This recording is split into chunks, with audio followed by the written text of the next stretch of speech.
Hello and welcome. You're watching Addis Media Network's weekly review, reviewing the issues we have at hand, of course. And over the week, there were many issues. I am Brant Addis and Asrat Addis is right here, and wonderful time to have you right here. Thank you so much for having me once again here. I really appreciate that. And over the week, of course, there were many issues, and we picked some of the issues, and I'll be very happy if you can just remind us.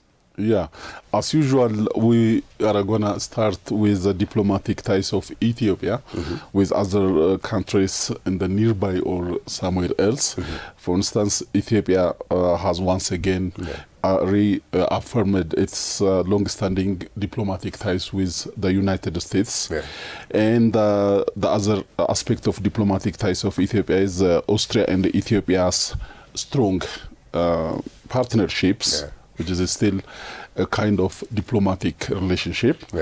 And the foreign ministry's briefing regarding, in most cases, about the Grand Ethiopian Renaissance Dam's inauguration and the feedbacks. And the other point is going to be the inauguration of the fourth book of Prime Minister Abiy, which is called Medemer in Amharic, and as you know, which is loosely translated as Synergy in English. And the support that Ethiopians, starting from here, the capital, until the peripheral parts of Ethiopia, Ethiopians have been once again united in showing, the support for the completion and the inauguration, actually, of the Grand Ethiopian Renaissance Dam. These are going to be the topics that we will entertain. I really appreciate it. So let's begin from the relations Ethiopia has with different countries, like that of Ethiopia and US relations. And as you know, Asrat, Ethiopia and US had a very long time partnership. The official relation, of course, was established in 1903. And over the week, Prime Minister Abiy Ahmed stated that he had held discussions with Mossad Balos, that is the senior advisor for Africa at the U.S. Department of State, and a wide range of bilateral and regional matters were ever seen as well. Yeah. You're right. And when it comes, to not only to the Ethiopia-United States, but to that of the Africa-United States relations, Prime Minister Abiy has been always there representing not only Ethiopia, but Africa in general, So this person, as you mentioned his name, the Mossad Balos, has had, a series of, a kind of in-depth talks and discussions with His Excellency Prime Minister Abiy Ahmed on a wide range of bilateral and regional matters.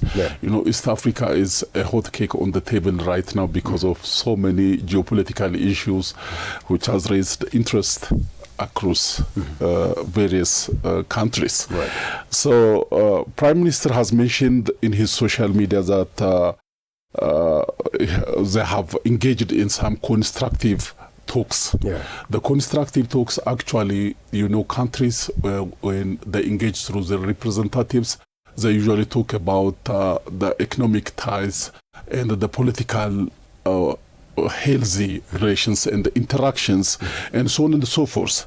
So the various issues of mutual interest were there, which have been centering the discussion in between these two important people. Basri, that was one of the relations Ethiopia had with the bilateral and multilateral relations. And the next issue will, of course, take us to the Ministry of Foreign Affairs. And mostly, there were different issues in the briefing, including the completion of the Grand Ethiopian Renaissance Dam, the Second Africa Climate Summit, and the Second Africa CARICOM Summit. And mostly, there's another one which is highly anticipated, and that is the upcoming 80th UN General Assembly in New York. That's going to be in the United States of Africa. the United States of America. That's what I was really hoping. Long time. Long time. You have been saying so repeatedly. A lot, yes. And I hope I will see it in my life. Amen. Honestly speaking. So the Foreign Affairs spokesperson, that is, of course, Ambassador Nabiat, had, of course, a briefing over the week. And he said that Ethiopia leads regional and global climate diplomacy with a GERD, the milestone ahead of the UN General Assembly. And this is one of the great issues which was mentioned while I was watching Ambassador Nebat Getachew while he was briefing the media, different outlets, that Ethiopia, of course, triumphed, especially by completing the Grand Ethiopian Renaissance Dam, which was actually said a lot, actually. Many people said a lot that this was totally impossible, but finally made it possible by all Ethiopians, by the contribution of all Ethiopians. Yeah, that's what he said. And while he was talking about the Grand Ethiopian Renaissance Dam, Ambassador Nabiat Getachew said that the dam's importance as a symbol of national achievement, and so of course Africa's resurgence. Africa is rising again. Africa is reviving again. And this is one of the reasons that we can show the entire world is Africa is coming back. Yeah. As you mentioned, the completion and the inauguration of the Grand Ethiopian Renaissance Dam has brought this concept of climate diplomacy, which is being coined as a new terminology in the area. So, you're right, because the dam is not simply a kind of, source of electrical energy. It's a source of renewable energy. It has, put away, it has, gave no chance to non-renewable energy sources like diesel engines. Had there been, for instance, so many diesel engines in some stations across the country, these diesel engines would have no, opportunity to be in place in the coming times because of the renewable energy source being the renewable energy source of the Grand Ethiopian Renaissance Dam, which is producing more than 5,000 megawatts of electricity. So Ethiopia has backed its claims and its quest and its response for the climate action with a tangible pragmatism. So this is pragmatic step. The Grand Ethiopian Renaissance Dam has backed Ethiopia's claims that Ethiopia has been, responding to the climate situations, to the climate impacts that are affecting not only Ethiopia but the whole of Africa. And through the way, whenever Ethiopia responds to the climate impacts of the country and the continent, it responds to the global climate impacts as well. Because trees are there to sequester not only Ethiopia's carbons, but carbons from the atmosphere, which might have been released in the global greenhouse gas emissions. So, as you said, the Foreign Affairs spokesperson has mentioned series of major events that Ethiopia has been hosting, and these are fortunately being backed with some important developments like, the infrastructural developments, and of course the climate, tangible actions which are, witnessed by so many people. That's it. That's really nice. So mentioning of Ambassador Nabiat Getachew, it would be very nice to just give our viewers what the spokesperson of Ministry of Foreign Affairs of Ethiopia had to say, and we'll be back watching that. ኢትዮጵያ ብሔራዊ ጥቅሞቿን በሚያስጠብቁ ጉዳዮች ዝግጅት አድርጋ Ethiopia has actively engaged in regional and international forums. The Second Africa Climate Summit held in Addis Ababa has set an important agenda reflecting our country's leadership in climate diplomacy. The Second Africa CARICOM Summit has also emphasized strengthening relations between Africa and the Caribbean. Ethiopia will participate actively in the upcoming 80th UN General Assembly to use this platform to showcase our achievements. ተግባራትና ቀጣይ ርዕዮዋንም በጉባኤው ትኩረት ሰጥታ ታስተዋውቃለች። Dear viewers, we're back, and the next issue, of course, the next diplomatic issue will take us to Austria and Ethiopia, and you obviously know that Ethiopia and Austria had very long, of course, bilateral relations, and their establishment, of course, their bilateral started back in the years in 1905, and there was a treaty called Treaty of Commerce and Friendship, and that is one of the relations we had with Austria, and Austria kept on developing the ties with Ethiopia had. And one of the development we saw over the week was, of course, the strong partnership between the government of Austria and Ethiopia, and mostly with the post-harvest management and mechanism center that is developed by UNIDO, the UNIDO. Exactly. This center as you mentioned, a post-harvest management in the mechanization center, which is a project developed by the United Nations International Development Organization, one of the prominent, leaflets, I can say, branches of this international institution of the United Nations. Right. So Austria, being in the heart of Europe, has been there, having established a long-standing diplomatic ties with Ethiopia. Austria has been there, to support and to interact and to engage in various sectors of, human engagements like education, science, agriculture, and so on and so forth. So in agriculture, this point can be, raised as a symbolic, point of cooperation between these two countries. So the industry state minister Hassan Mohammed, on his part, has addressed something that emphasizing this workshop. He said the crucial role of post-harvest management systems that provides practical solutions is always important to Ethiopia. So Ethiopia having this kind of mechanization center has had or will have a clear and apparent opportunity to enhance its agriculture. The UNIDO deputy representative on his part, Asagid Adane, said the project is vital to reduce losses, ensure that more food reaches to families across the nation.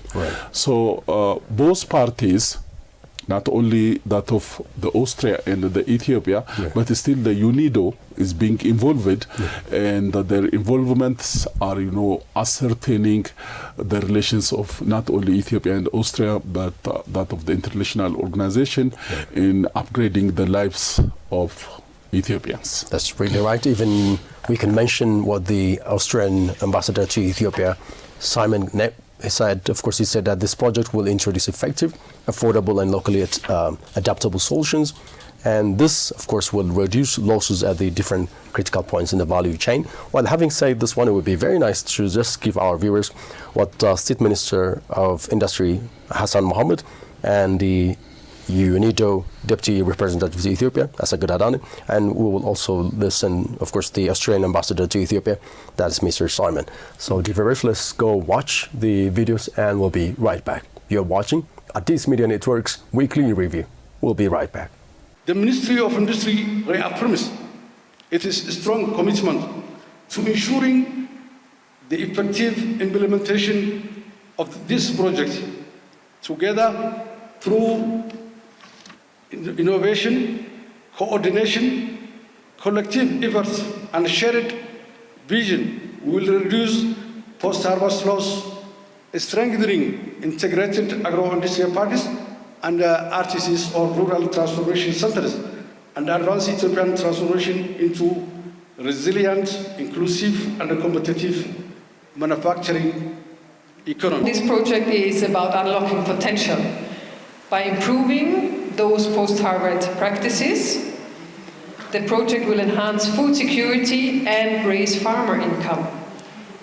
But it also places a strong emphasis on gender-inclusive agribusiness, ensuring that women are recognized as leaders, entrepreneurs, and innovators in agricultural value chain. This project will serve as a bridge between producers and processors, creating supply chains that are inclusive, predictable, and resilient.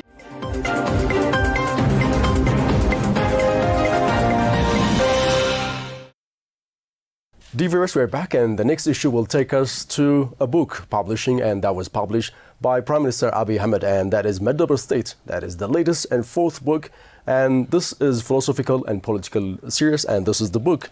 One of the latest books we have seen is, of course, called Medable State, Medable Mangist, and we will mention some of the issues right here, by the way, and one of the key themes and proposals from this book is the Integrated Urban Rural Development Corridor, which is really famous at the time.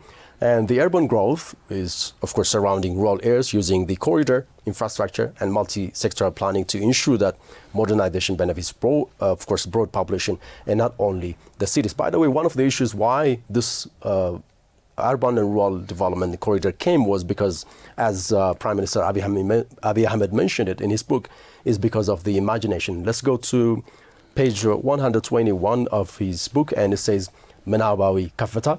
And I'll read a little bit of the Amharic and I'll give our viewers the translate version of it. From page 121, it says, Menabawi Kafeta, Hagarawi Yelot Guzo Yamijamro Kaminab no. Menab Yersabi Menchino. That's how it started. And the meaning is the journey to a national change and development starts from imagination, and mind is the source of thinking. It is thinking beyond the very many challenges and problems of the conditions. And the book kept on saying that it is changing the negativity and dwelling on the negativity and state of mind. And it asks the readers to leave that negativity. And it's time to remind ourselves that change is inevitable. The key to change is then imagination. And one of the things that brought change is, of course, the integrated urban-rural development, that is the corridor, which is highly appreciated by many people, not only by the local tourists, even by international tourists as well. So that is one of the changes we saw. Yeah.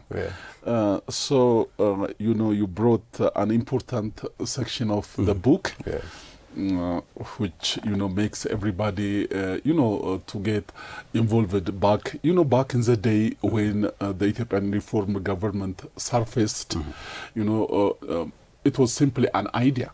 It was simply a kind of, mental illusion, which was inscribed in the mind of particularly the mastermind, that is His Excellency Abiy Ahmed, the Prime Minister. So, having all those things in his mind, he just planned and incorporated into the strategic plan. Can we say plan? A strategic plan? So into the strategic plan of the nation. And he dealt with that strategy and operational plans seriously and thoroughly, and these outcomes started to be harvested officially.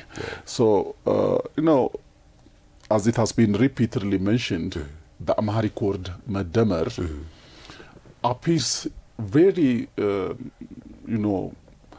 easy word, yet is a little bit complicated. Medemer, which is very different from mekanas, subtraction, something. But he is always there, on behalf of this approach, medemer. Let's get, engaged on whatever important topic. Let's work together. In short, so let's be unified. Let's get stand united. Let's be in solidarity, in the state of solidarity. That's right. And as always, united we stand, divided we fall. That's true. And that's the idea behind the medemer, which is loosely translated as synergy in English. So, it's not only, as you said it, it's not only a philosophical point of view, but it's a kind of African pragmatism. So Africa, particularly Ethiopia, following this aspect, following this view, can attain whatever goals the Ethiopia has set and Africa has set.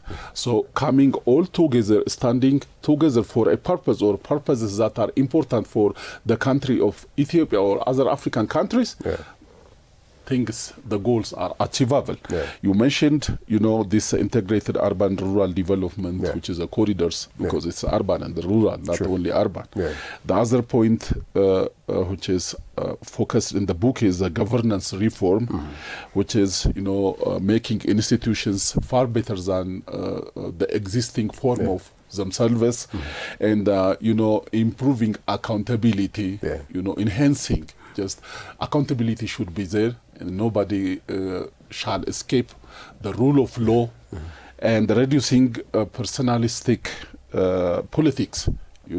Politics shall be, a sort of area of view where the masses are being understood, to masses shall benefit from that sort of, view, political view, whatever it is. So personalistic is a little bit narrow, so let's deviate, let's go away from it. Right. That's it, the governance reform, and moving away from winner takes all, which is an aspect that was being, repeatedly mentioned by Getachew Redda as well. Getachew Redda, being one of the reviewers of the book, he mentioned this aspect, I remember. Right. A winner takes all aspect is no good for Ethiopia, has not benefited the nation as a nation. And these models will include the political engagement of the country. Right. Some of the things that we can include from the book as well, from the latest book called AMN-English, which is Medemmer State, are two main points that I really want to mention, especially the citizen-government partnership and preserving what works as well. So when we talk about citizen-government partnership, the emphasis was, of course, on public participation and community involvement in development, and that was already witnessed through different kind of works. And we can also mention that what were the weaknesses, and those need to be corrected. As it's been said, you can't mend everything, but you can even establish new things. So from the book, it contains that for preserving institutions and practice that are valuable, while reforms are really needed. So those are also mentioned in a book. We, of course, we can mention 1 and 2, and we'll invite our viewers to read the book. Great. Right. The other is a roadmap. And Ethiopia, you remember, has set a 10 years roadmap, which is an extensive, ambitious development plan that transforms the nation to a sort of another level. Right. And that roadmap being there is still a detailed roadmap is necessary for the nation, is a kind of idea which is favored by His Excellency author, Prime Minister Abiy Ahmed, in the book. So not only restating the philosophy, but pushing for a plan of action, which is very much in relation to the roadmap, actually to the detailed roadmap. And the urban and the rural developments should be interconnected. Not only urban, not only rural, but still these things should be, interconnected, and communities should be engaged, and the infrastructural investments must be there. And this is a detailed roadmap, and the inclusivity and the cohesion, which is an aspect that I like very much. No part of Ethiopian, nations, nationalities, or peoples, any sect of society shall be excluded from the actions and the interactions of the federal government.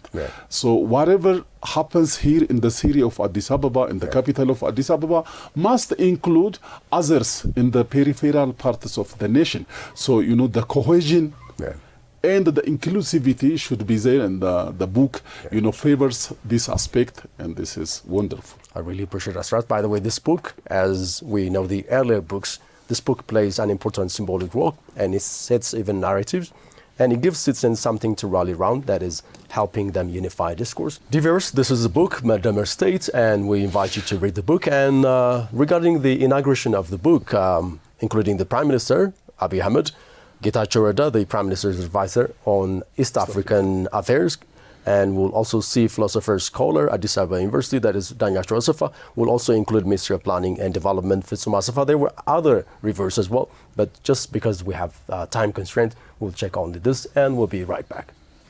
የመደመር መንግስት ጊዜ ካለፈ በኋላ ዘመን ካለፈ በኋላ Our government, which hugely depends on the philosophy, doesn't merely blame the past. It doesn't regret on what was done in the past. It doesn't go into the shilly-shallies once after time flies and things get done. It rather perfectly puts remark on the present, sustaining positive outcomes, sets possible ways out for the future, and looks forward to engaging in prosperity. Therefore, this book importantly shows significant philosophies to come up with guiding principles. ታሪክ ሰሪዎች እንጂ ዘካሪዎች አንሆንም በሚል ኢንቴንሽን የተዘጋጀ ሰነድ ነው። A recurring theme is its rejection of Ethiopia's long-entrenched winner-takes-all political culture. Getachew emphasized, adding that rather than perpetuating zero-sum politics, Medemer State proposed a modern, inclusive governance framework in which all sectors can contribute to and benefit from national progress. It indicated that the winner-take-all mentality is dangerous with regard to creating a win-win atmosphere by avoiding loser and winner approach. I believe the book has narrated it very well. Ethiopia's problems can't be resolved with the usual pace. I see, for instance, when I move in the city, a road may be blocked for development, but when I go back to that area 3-4 days later, I get it open and operational. This has been brought with a fast pace and inspiration. So what we can take from the book is, unless we work in such a fast pace, we couldn't achieve what we dream.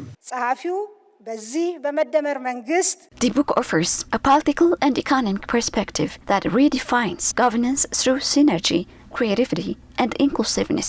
It reflects on Ethiopia's past setbacks in the context of global progress, emphasizing the need for the country to address its internal challenges before looking for external solutions. It advocates for an indigenous governance model that is tailored to Ethiopia's unique realities, rather than relying on imported foreign ideologies. The book envisions a role for both the public and private sectors that moves beyond outdated divisions, further emphasizing the need for coordination where government bodies, NGOs, businesses, and communities work together to unlock Ethiopia's creative capacity and generate new markets and opportunities. It identifies systematic challenges, cultural fragmentation, and institutional weaknesses as major obstacles to progress, and it argues that a foundation for growth, stability, and sustainable prosperity can be built by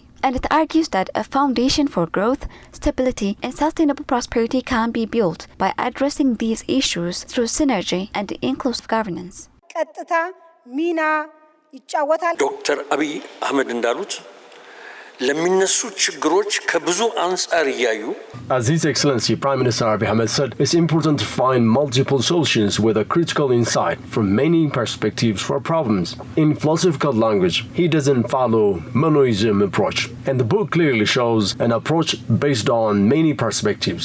Therefore, the book is packed up with logical reasoning, open for reasoning, and ready to be examined in reasoning. ያለንበትን ሁኔታ ከቦታ ከጊዜና ከማህበር አኳያ ለይተን እንድናውቅ በእንግሊዝኛ orientation. The book shows possible ways out so that we identify our path in accordance with time, place, and social orientation. This orientation is, in fact, inclination, direction, and introduction that we have to have. It helps us to identify the condition which we are truly in. For instance, the world is now in the 5th Industrial Revolution. It helps us to identify at which level we are. The other basic thing we get from this book is reconciliation. The book depicts controversial issues, provides possible solutions for them, and creates synergy among the people. It strengthens unity among the people as well. ከላይ ሲታይ ምንም አይነት እርቅ አይገኝላቸውም የተባሉትን አቻችሎና አዳምሮ በዜጎች መካከል የእርስ በርስ መከባበር፣ ማህበራዊ መረዳዳትና መገናዘብ እንዲኖር ሐሳብ ይለግሳል።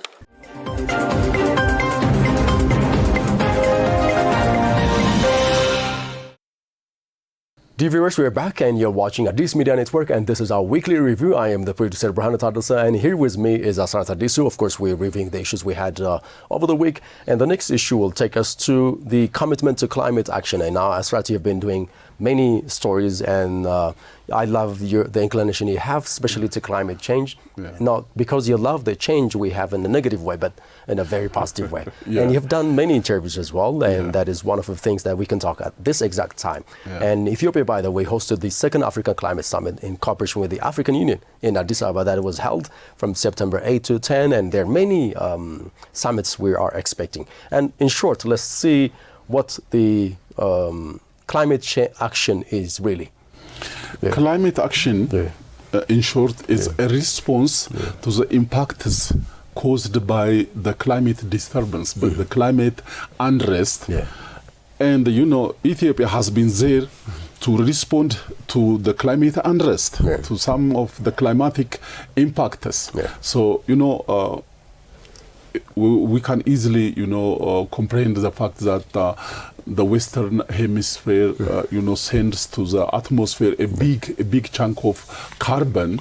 The greenhouse emission, the greenhouse gas emission of the Western Hemisphere is much more than that of the Africa, and the Africans' contribution to the global greenhouse gas emission is below 4%. More than 96% belongs to the Western side, and of course to that of the emerging power, the Oriental power, to that of the China. So China is still there, releasing. But China is taking important steps to mitigate that industrial pollution.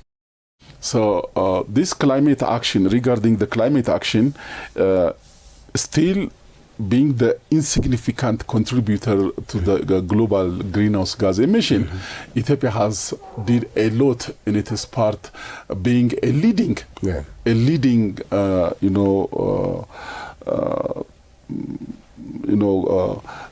minimizer. The climate action, when the climate action is mentioned, Ethiopia is always there, leading Africa as well to mitigate the climate impact. That's true. So the Africa Climate Summit 2 is an important event, which is mentioned and can be mentioned as a bold commitment of Ethiopia that sounds Ethiopia's stance on mitigating the climate impact across the planet. Nice.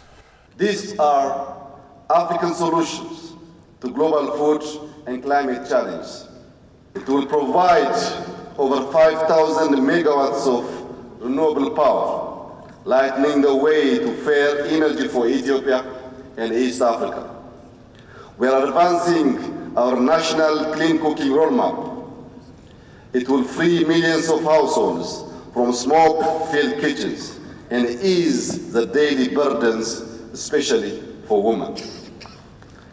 In our cities, the Green, Inclusive, and Smart City Initiative is building a space that breathes with walkways, bicycle lanes, electric mobility, green and safe public spaces. And we are phasing out fossil fuel transport, reducing emissions while creating more healthy cities. Excellencies, our journey offers an example that the potential across Africa when we unite vision and effort. Today, as we prepare for COP30, Africa must stand not as a bloc of negotiators, but as a continent of solutions, fulfilling the vision of Agenda 2063 for a prosperous, resilient, and innovative future.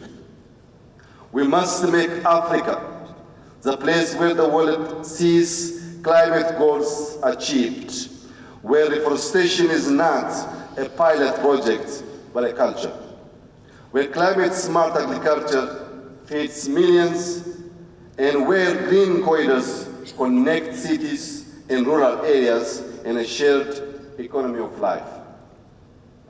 To achieve this, our partnership must evolve. We ask our global partners not to fund us because we are impacted, but to invest with us because we are visionary. To turn vision into reality, I propose the launch of an African Climate Innovation Compact, a bold continental-wide partnership uniting our universities, research institutions, startups, rural communities, and innovators. Over the coming 3 days, we'll deliberate not merely on issues of climate change, but also on how we can shape an African decade of delivery. The Second African Climate Summit focuses on showcasing African climate solutions, mobilizing finance at scale, and transforming our natural endowments, human capital, and innovation ecosystems into shared prosperity. Allow me to share the preparations we undertook to host the Second African Climate Summit, as the process itself reflects our true intentions. Following the decisions by the African Union Assembly to have the Climate Summit here in Addis Ababa, we immediately mobilized experts across the Federal Democratic Republic of Ethiopia, working together with the African Union Commission and partner organizations across our region and the world. Together, we defined the planning framework and established national coordination mechanisms fit for a summit of this type. Clear governance, roles, and decision lines were set. We have convened multidisciplinary, multi-stakeholder consultations, bringing together policymakers, youth, and community leaders to create the concept note and shape the detailed agenda you will see this week. The African Union firmly believes that climate finance must be fair, significant, and predictable. Let us seize this defining moment to reaffirm our continent's unequivocal position.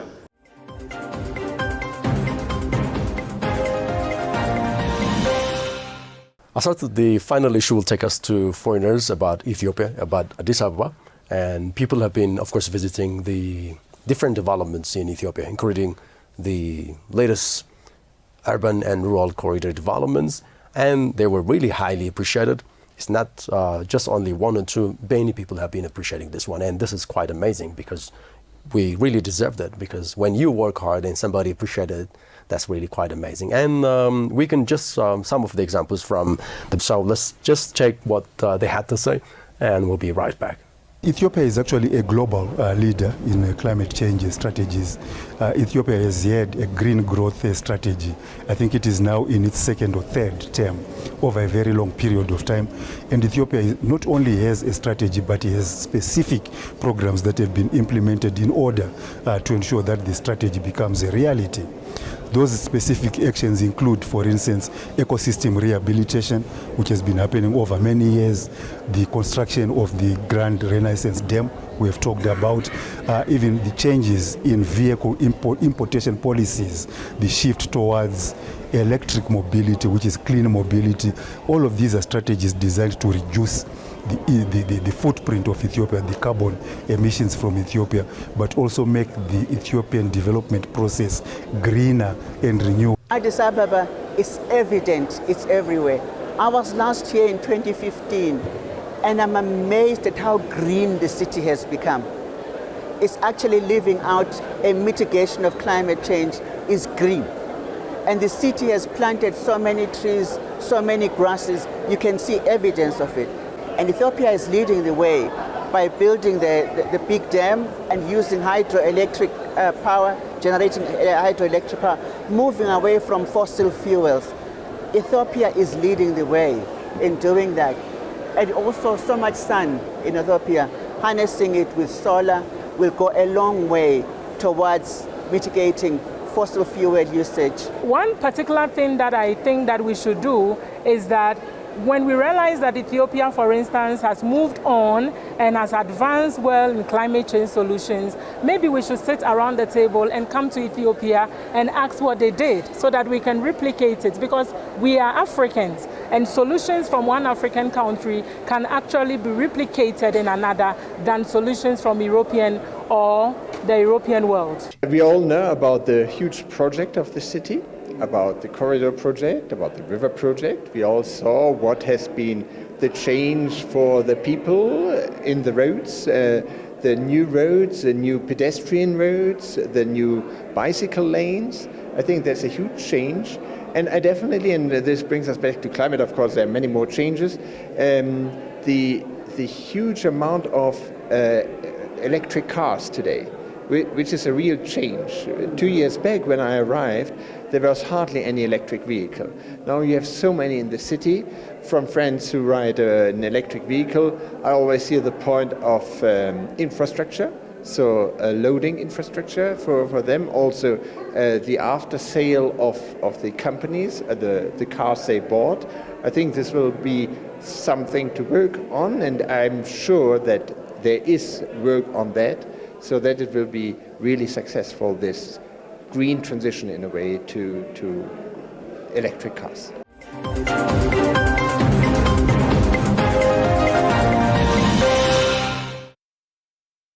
Dear viewers, you have been watching Addis Media Network's weekly review with me, Brian Tardase, and over the week we had different issues, including the diplomatic ties Ethiopia had with different countries, and the other issue, of course, we had was Prime Minister Abiy Ahmed's new book. We mentioned that Medamer Mangist, which is the Medamer state. Finally, we saw what the foreigners had to say about Ethiopia, and specifically about Addis Ababa, and I really appreciate that you just came and gave us different issues and your explanations as well. I really appreciate it. Hopefully I'll have you next time. My gratitude. Really appreciate it. Yeah. That was Asrat Addisu, and I am Burhan Tardase, the host and producer of the weekly review, and that does it for today. I'll catch you next time. Thank you for watching.